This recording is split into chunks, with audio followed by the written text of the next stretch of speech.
The NLCS matchup is set. It'll be the New York Mets versus the Los Angeles Dodgers, with the winner going to the World Series. On the show today, I want to tell you why this is the perfect matchup for the story of the Mets season, because it takes them full circle to when they hit rock bottom. I'll explain more on today's show.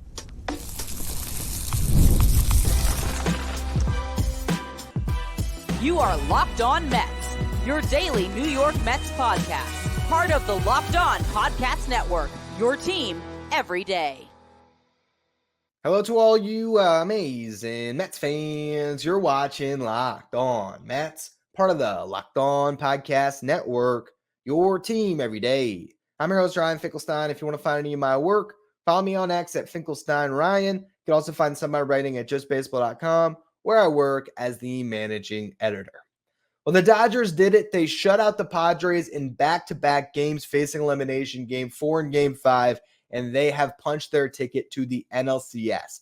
On tomorrow's show, I'll talk all about the strict series preview between these two teams. But this really is the perfect matchup for the story of the 2024 Mets, because you can go all the way back to the end of May. There was the infamous players-only meeting, right? When did that happen? The last time the Mets saw the Dodgers. The series, they got swept.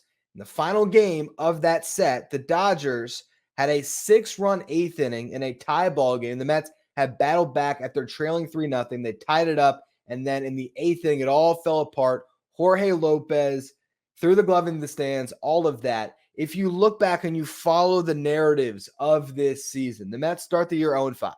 They then go 12-3 over the next 15 games, and they won 6 in a row at the end of that stretch, with the final 2 victories coming against the Dodgers in Los Angeles. Francisco Alvarez gets hurt.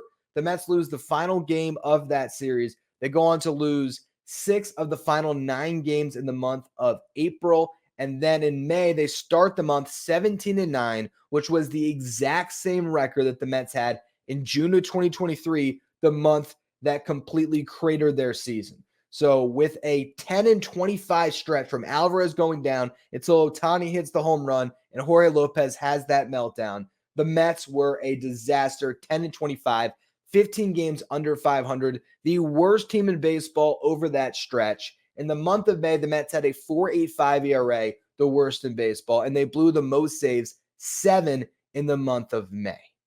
What I want to do is I want to actually take you back in time, because I had a comment on a very old episode of Locked On Mets late last night, and it was on the episode that happened after the Jorge Lopez incident. And the comment was, you should do an entire podcast on this. I fell down a rabbit hole last night where I ended up listening to that episode and the following 2 from where the Mets hit rock bottom, and then those 2 victories against the Diamondbacks where so much happened. So we're going to play parts of all 3 of those shows today. But we're going to start things off for this first segment. I'm going to go back and play you the first segment from when the season was at its absolute worst, where Jorge Lopez launched his glove into the stands and then misspoke to the media, which we didn't know at the time that he had misspoke. But he called the Mets the worst bleeping team in baseball. So let's relive that right now. Well, on a day where the Mets saw their $100 million closer hit the IL and their star first baseman in a contract year gets hit in the hand, has to exit the game, and could also be heading to the IL, we are not opening the show with those 2 injuries. Instead, it is another episode in what has been a soap opera of a season, really just a team that is perpetually stuck in a soap opera. This Mets group just finds new ways to entertain us, shock us, awe us, and it's rarely positive. And Jorge Lopez is the latest event, and it's going to be one that is talked about for years. Do you remember that time where that guy threw his glove in the stands and called the Mets the worst bleeping team in Major League Baseball? Do you remember that? Because that's going to be told from generation to generation for decades even. I'm telling you, these are the things that Mets fans don't forget about. So we are marking a moment in sad, pitiful Mets history tonight. But everything that happened, and forget a game recap. I'll give you a game recap. David Peterson was good, not great, went 5 innings, allowed 3 runs, 2 of them earned. The Mets tied it up Tomas Nido, 2-run homer, JD Martinez, RBI double. It was knotted at 3 going to the 8th inning, and we saw another implosion by the bullpen, including Jorge Lopez. So there you go. There's your game recap. It was another bad game, but it was another example of how this team has become an embarrassment. And that's what it is. That is the reality of the situation. And Jorge Lopez was the human embodiment of what Mets baseball feels like right now. Lack of professionalism, lack of accountability, even though he might have been trying to be accountable with his comments, because it is a little bit of a language barrier. It's Jorge Lopez's second language. Was he calling himself the worst teammate on the worst team in baseball? Was he just trying to say he's the worst teammate? However, it ended up shaking out. The bottom line is Jorge Lopez was close enough to say this is the worst team in Major League Baseball, because that is what they have been. And he walked off the field in the 8th inning as he got ejected for arguing what should have been a strike call on a check swing. But he got thrown out, quick hook, frustrations boiled over. He untucks his shirt on his way to the dugout. Not supposed to do that. And then he does what you absolutely aren't ever supposed to do, which is launch your glove into the stands. So that's a horrible optic. And of course, that necessitates a meeting from Carlos Mendoza and David Stearns after the game. We still don't know exactly the timeline. Did that happen before Lopez's tirade in front of the cameras? We don't know. What we do know is the game ended and the Mets closed the doors to the locker room, and Francisco Lindor held a 20-minute meeting where all the guys were airing out their dirty laundry. And as much as the Lopez story is interesting and it's buzzy and everyone wants to talk about it, I think we can almost put that to bed, understanding that it's a frustrated player who just talked himself off the roster. And we'll go through the implications of that in the next segment. I want to talk about the guy that's getting paid $341 million across a 10-year deal, a guy who is making more than anyone on this team, who has struggled just as much as anyone. And yet, if you look at who has been the most valuable player in the New York Mets this season, it has still been Francisco Lindor. I know Mets fans are going to push back on that. They see the average, whatever it is. I'll tell you right now, as someone who covers baseball, works in the game of baseball, I spend all day on this stuff. By every statistical measurement, Lindor has been the Mets' best player still, and that's part of the problem because he's not having his typical season. But with all of that said, I'm going to put a link to his interview that he had with the media, or his media session, in the episode description today. And I encourage every single Mets fan to watch it, especially those of you who hate Francisco Lindor. Because what Lindor did today after this game is commendable, and it shows a level of leadership that we haven't seen in that clubhouse since David Wright. I'm going to go that far out of a limb and say that because I watched him answer questions with precision and accountability for 11 minutes. 11 minutes talking to the New York media. A guy that got here, 4 years ago, who booed the fans, all this stuff that you want to talk about in the past. There's a reason why this guy, I believe, will eventually get it right and be part of I don't know about a championship winning Mets team, but a really good Mets team in the future. And he's going to be at the forefront of it. And you're going to realize why this is a really good player who deserves every penny of what he's making. Because in that 11 minutes, he took accountability for himself, his team. He talked about why it was time to hold that players only meeting, to have guys air it out. Because he said a lot of times after these games, if you win, everyone's talking and chatting it up. It's like, if you lose, guys are going off to the training room. They're going to the showers. They're going to get food. It's not, or they're on their phones. There's not that communication. He said, even if you're at team dinners, on the bus, plane, it's not often that you just have that meeting where you look each other eye to eye, man to man, and talk about what's going on. And he mentioned how, you don't want to be, completely underwater by the time you get to the trade deadline. He said, I'm not a good swimmer. You don't want to do that. You want to keep your head above water as long as you can. He talked about the decisions that the Mets front office is going to have to make at the deadline, the reality of the baseball season, how when you get to the deadline, the front office is going to have to make some decisions about whether to look ahead towards next year or to think about August and September. And he wants the Mets to add, not subtract, because he's a competitor and he doesn't want a lost season. And trying to stop a lost season from happening, even though it's a boulder rolling downhill that he's trying to push back on. And maybe there's not a lot of guys that are coming up next to him to help. Not to say he's been great. He hasn't, but the whole team has been bad. It's not Francisco Lindor's fault that the bullpen came in and gave up 6 runs in the 8th inning. But even he had the opportunity to throw Jorge Lopez under the bus or anybody else under the bus. And you watch that interview, he doesn't. He had his teammates back. not even realizing that he wasn't going to be his teammate anymore in Jorge Lopez. He said it wasn't Jorge Lopez's fault what happened. He said he's a competitor. He said he made good pitches except for the 1-2 Ohtani. Like, he completely stood behind his teammate as a good leader should. And he went through the process, and then when asked by reporters, did Lopez say anything in the players only meeting? Lindor again had his teammates back across the board. So I don't want to talk about who said what in that meeting. That's not for public consumption, right? It's not to say that meeting's going to fix all. Do I believe that this is the moment of the Mets season turnaround? I don't know. How can anyone buy into this team right now? It's really hard to. And you could talk about how they're better than they should be. And you look at a team like the Colorado Rockies, who have just been horrible for the last couple of years and started this season the worst team in baseball. We're working on our power rankings at justbaseball.com, and I'm part of the group that decides what to do with that. I'm ready to put the Mets at the bottom, and I'll be the one writing part of it too, and I'll make the case for it because I'll say, look, over the last month, if you're talking about power rankings, no one's been worse than the Mets. The Rockies, with way less talent, have been 500 this month, and they have a winning record since like May 9th or something like that. I don't have the exact stat in front of me, but over like a 3-4 week span, they have been a winning team. Teams can win in Major League Baseball without the top echelon talent, and the Mets certainly have enough to win games. But do I think this is a turning point? I don't know. We will see. We'll see how this team responds to the adversity. They haven't so far. Maybe there's another gear. Maybe this was a moment that was so bad that you just have to get up from it, that it just changes the direction of the season because it hit a point that is so awful that eventually people change their process and they get in line. But what I think can't be lost in this, and that's why I want all of you to listen to Francisco Lindor's comments, is the Mets' best player, who's making the most money, was accountable to the New York media in a time where it's not easy to. And if you want to give a grade on something, he was A+ in that session. And he owned what's been an awful year. And if you think this guy's not working his ass off to try to make it better, then you're just not paying attention. So I understand why Mets fans are pissed off right now. You should be. Okay. I'm investing my time in this team every night. Obviously, for me, I have other reasons to do that.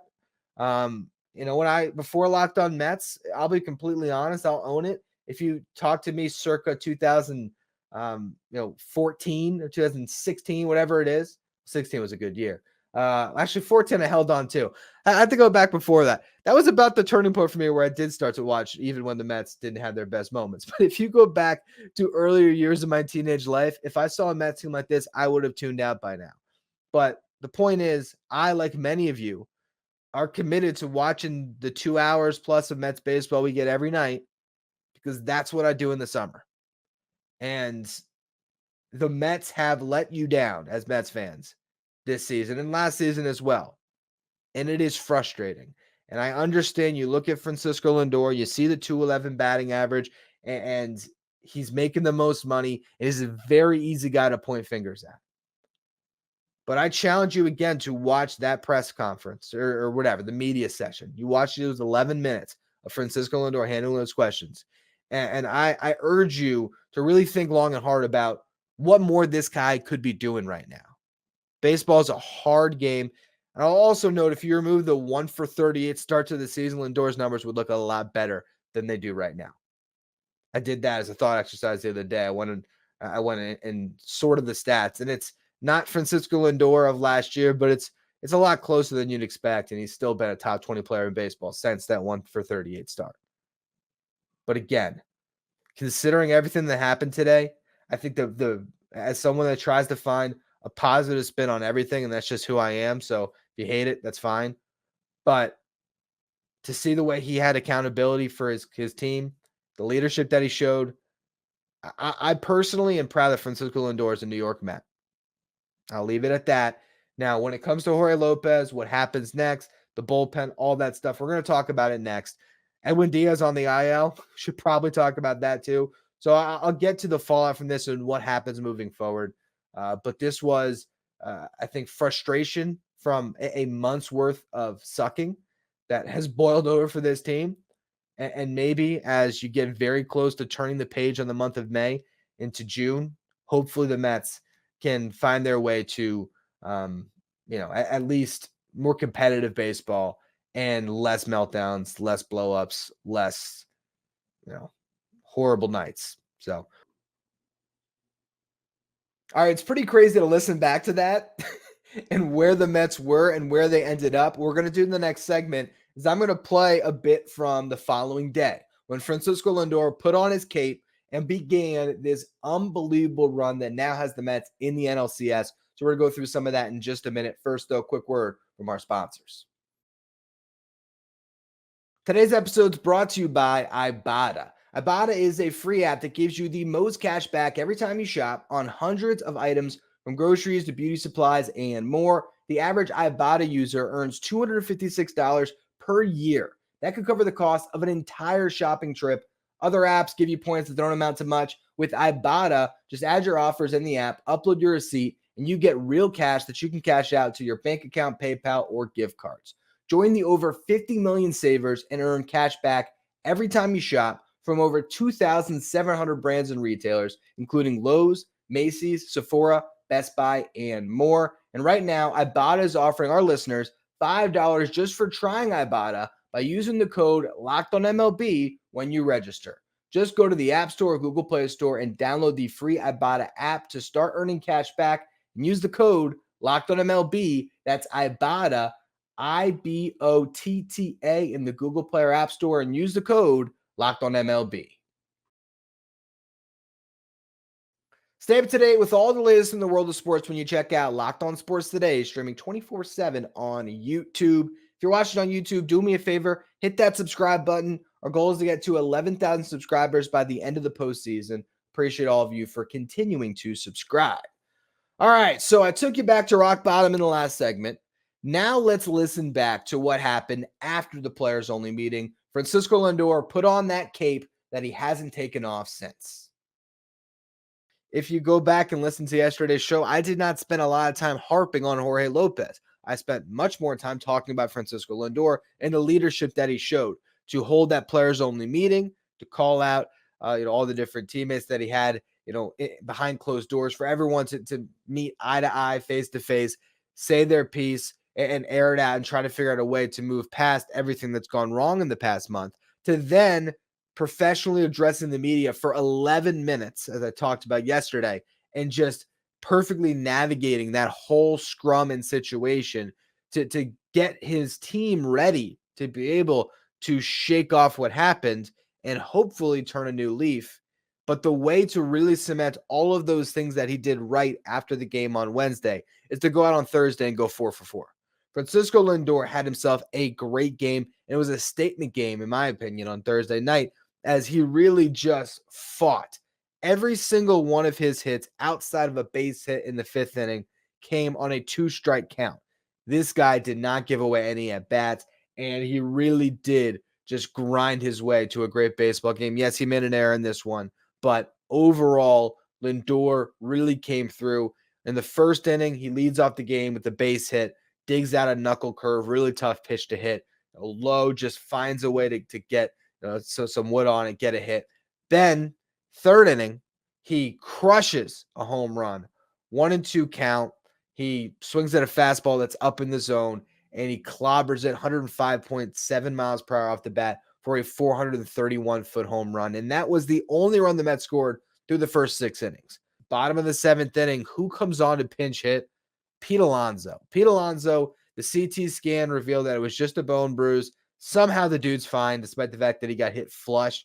Do you know how many bones are in your hand that could have been broken when you get hit square on a hand? But man, that's what you got to love about Pete Alonso. The guy is tough as nails and ridiculously durable. So here he is. He doesn't get the start. You thought, all right, maybe we don't see Alonso in this series. Maybe it's a day-to-day thing. When is he actually going to get back in the box? For him to make a pinch hitting appearance, not only do that, but come through with a double and score the tying run in this game, that really showed a lot from Pete. So he rips one down the left field line. This was pinch hitting for Brett Beatty against a lefty. Then, after Harrison Bader gets out, Francisco Lindor comes up with 2 outs, and again, he falls behind in the count, sitting 1-2, but he's able to do something with a slider that honestly was hanging a bit up in the zone, but still a tough pitch to hit in that particular count where it was thrown sort of up in the zone. And he was able to measure it, rips a ball past Christian Walker. That scores Pete Alonso, tie ball game. Again, for Francisco Lindor to have held that meeting, said all the things that he did to the media, and then show up the next night and go 4 for 4 with a solo homer to give the Mets their first run, and then a late RBI in a 2-out situation with a runner in scoring position, those spots that have killed the Mets all year. That's holding yourself accountable. Love to see it. Now, one thing missing from that clip is the end of the game. JD Martinez hit a go-ahead home run. The Mets beat the Diamondbacks by a score of 3-2. They go on to win the next day. But the more interesting thing about the following day is the New York Mets reshaped their roster. And this really was the beginning of turning over that new leaf. They send Brett Baty down to AAA, giving the keys of third base to Mark Vientos. They also demoted Christian Scott, going from a 6-man rotation to a 5-man rotation. And they called up Daniel Nunez in Scott's place to solidify the bullpen. They also made a trade to acquire Luis Torrens, and they cut Omar Narvaez, who was one of, if not the worst player in baseball up to that point. I want to play my comments from that day, specifically about Mark Vientos and Jose Iglesias. This was the 2 days after the Jorge Lopez incident, the third podcast. So you'll see one more outfit change. Let's listen to what I said about Vientos and Iglesias and their roles moving forward. Now, let's go through the moves. Brett Baty for Jose Iglesias. We've only been talking about this one for 2 to 3 weeks. I mean, this has been in the cards for a while. It didn't make sense to have Brett Baty and Mark Vientos continue to be on the roster together. Mark Vientos has earned the starting third base job, and it's his for the taking now. If he keeps hitting and JD Martinez is hitting and the Mets end up being, if not buyers, just non-sellers at the deadline, it might be a long time before Brett Baty can come back. Now, they still believe in Brett Baty. David Stern said on a podcast today that they still think that Christian Scott and Brett Baty, or I didn't even say he thinks, he says that we know Christian Scott and Brett Baty will play big roles on this team this year. So I'm not saying he's casted off to Siberia here. But what I am saying is Mark Vientos is the starting third baseman, and Brett Baty is going to have to do a lot in AAA, and there's going to have to be some glaring holes with Vientos defensively for Baty to take that job. This is the best shot that Mark Vientos has had to stick at the big league level and get regular playing time in his entire career. And I'm thrilled for him because he's been showing up. He's been doing exactly what you asked. He's playing solid enough defense. It's not like he's Brett Baty over there because Baty really shined with the glove, but he's serviceable. And offensively, he's cut down the strikeouts since coming back. He's driving the baseball with authority at times. I just really appreciate the at-bats that he's given the Mets. I think that alone is an upgrade. Having Vientos without anyone to look over his shoulder at in the lineup every day, that's going to help this team. Now, Iglesias is a nice add. I think he's a really good clubhouse guy. You saw that when he spoke with the media. He talked about how much it meant to him to get this call. He described it something similar to his first call. He said this one was more special because when you are a 34-year-old who had a nice career but has not played in the big leagues for a full season, didn't play last year, played in the minors, but did not get back to the show. Last played with the Rockies in 2022. Some doubts creep in. You wonder if you can still get up to the big leagues. And he didn't give up on it. He didn't just say, all right, I had a nice career. I'm a 279 career hitter. I'll just hang out with the family and fold up shop. He wanted to keep playing. There was some concerns about his bat speed. He worked on it. Had a pretty good season in AAA so far. Was hitting 273, 309 on base, 442 slug. Had 7 home runs in 42 games. Had a good camp in spring to give you a good first impression of him. There was some that thought he might make camp or make the team out of camp. And quite frankly, he probably should have over Joey Wendell, but Joey Wendell had the guaranteed contract, so he got the first opportunity at it. Now it's Iglesias' job, and I think he's very fit to play that job, which is going to be sparing Jeff McNeil, like we saw him do tonight. I wonder if they're going to do 2 starts in a row with another lefty going on Saturday. I'd imagine not. I would think Jeff's going to get back in there, but he's going to be able to take maybe a start a week from McNeil. He's going to play some defense for Mark Vientos at the end of close games, I'd imagine.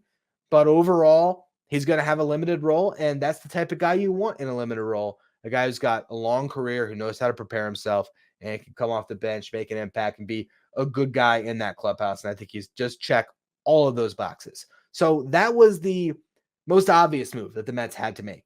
And I'm glad they finally did it. Now, as you listen back, I clearly undersold the impact of Jose Iglesias.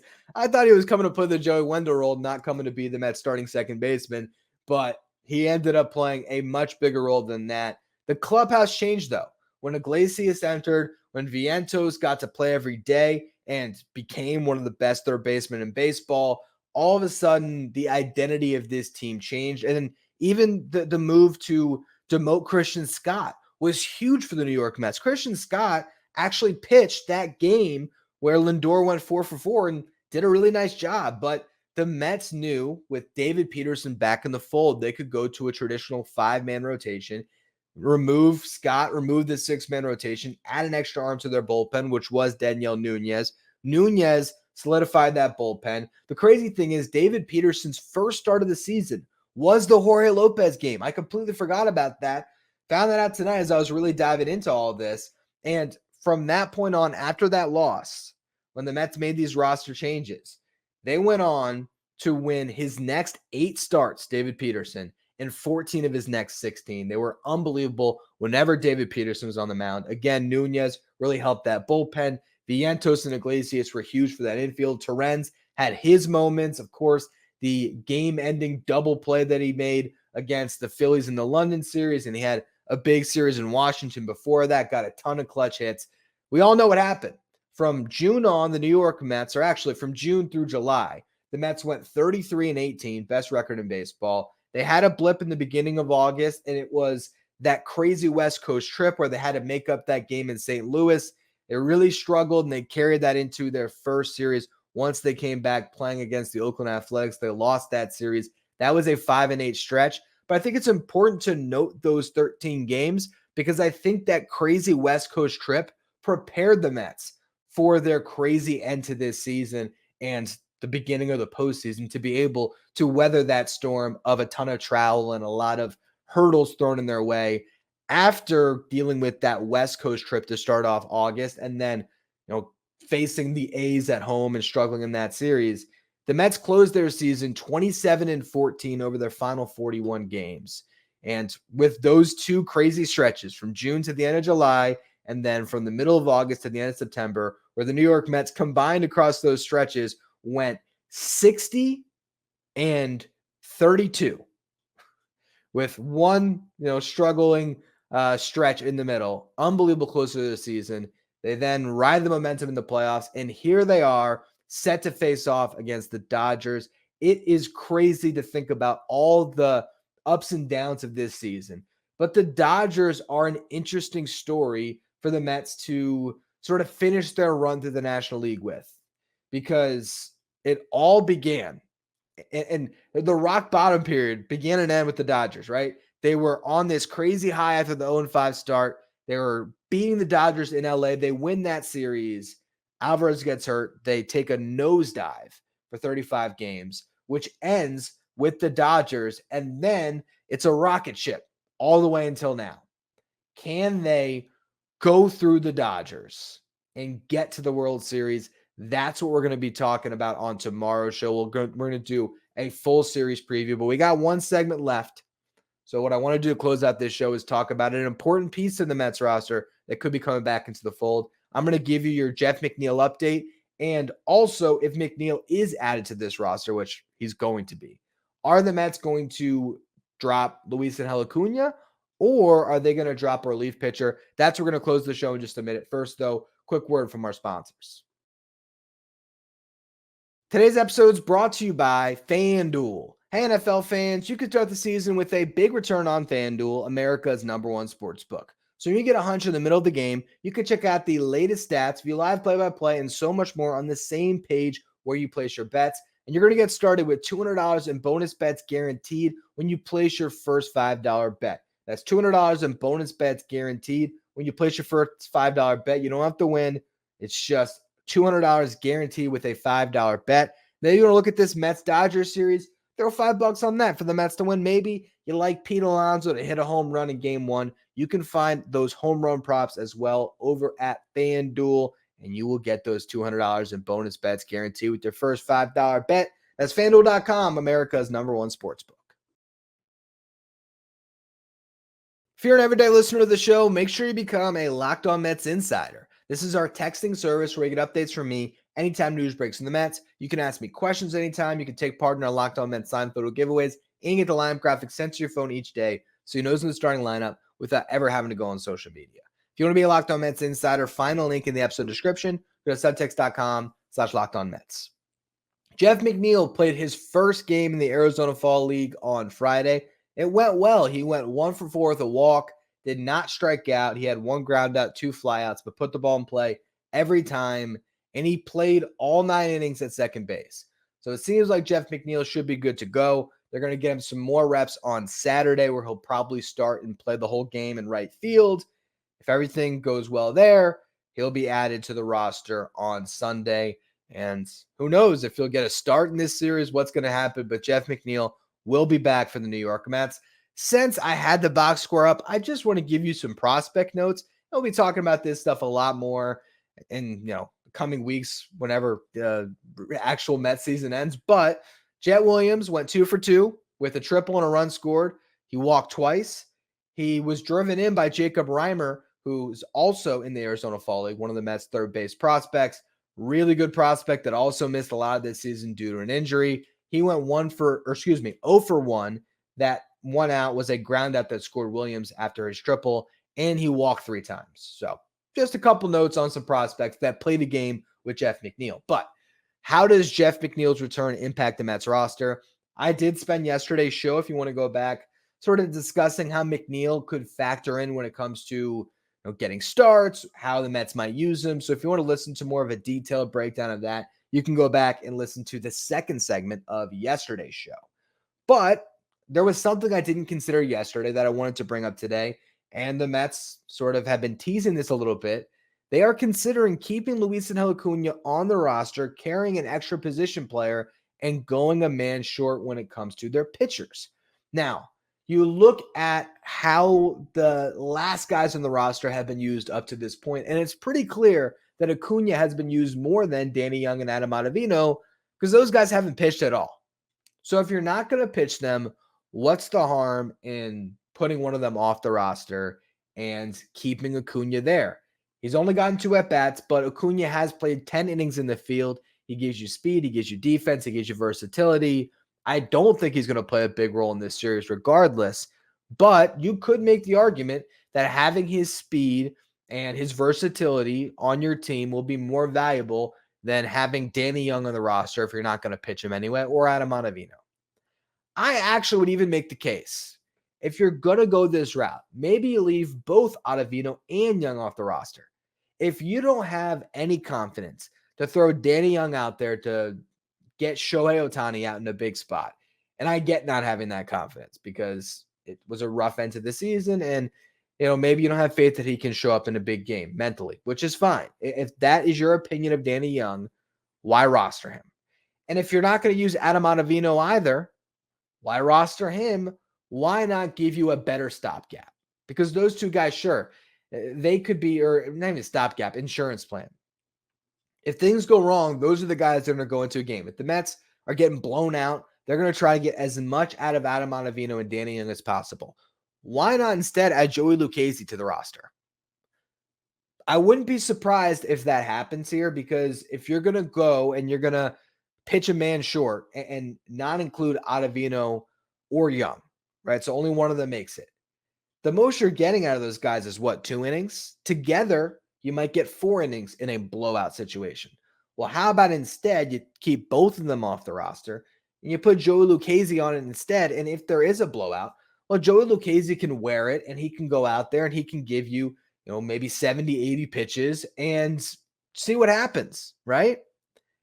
I think that actually makes a lot of sense. The strength of the New York Mets is their starting pitchers. That's why you can sort of afford to do this, because you have a David Peterson and a Tyler McGill that can give you some extended relief. Maybe you add Joey Lucchesi into the mix as well. We'll see. We'll see if the Mets are willing to go that route, or we'll also see if maybe they do trust an Ottavino or Young because they roster them and they think they might use them in a 7-game series. there is part of me that thinks, man, it's a 7-game set. You're better off just keeping as many pitchers as you can. But there's also 2 travel days in this series. When the series goes from LA to New York, there's a day off. When the series goes from New York back to LA, there's another day off. So maybe you can get around this. It is interesting to think about having both Acuna and McNeil because you can be more aggressive making your substitutions. You can pinch hit Jeff McNeil on a spot. And if you have to bring him out of the game for whatever reason, you can do that. You can slide Acuna in at second, short, third. Gives you that versatility. Throw him in center field if you want to. Jeff McNeil can cover the corners and second base. It does make the Mets a better team to keep both of them. I just don't know what that does to your pitching. So we're going to see what move the Mets make. I'm not sure if these rosters will be announced on Saturday or Sunday, or if they're going to announce the starting pitchers. I think they'll probably announce their game 1 starter on Saturday. So what we're going to do on tomorrow's show leading into the beginning of the NLCS is I'm going to give you your full series preview, breaking down this series from every angle. So make sure you check that out. If you are listening to today's show, please follow, rate, review wherever you get your podcast. If you're watching on YouTube, do me a favor, hit that subscribe button so you don't miss any of the Locked On Mets content coming your way. You can follow me on X at Finkelstein Ryan. Follow the show at Locked On Mets. If you want to be a Locked On Mets insider, find the link in the episode description. Thank you for making Locked On Mets your first listener, your first watch every day. Now for your second watch, head over to YouTube and check out the first ever 24/7 streaming channel that covers everything world of sports. We're talking about Locked On Sports today with our local hosts from each team, league-wide hosts from each league. Find Locked On Sports today, streaming 24/7 on YouTube.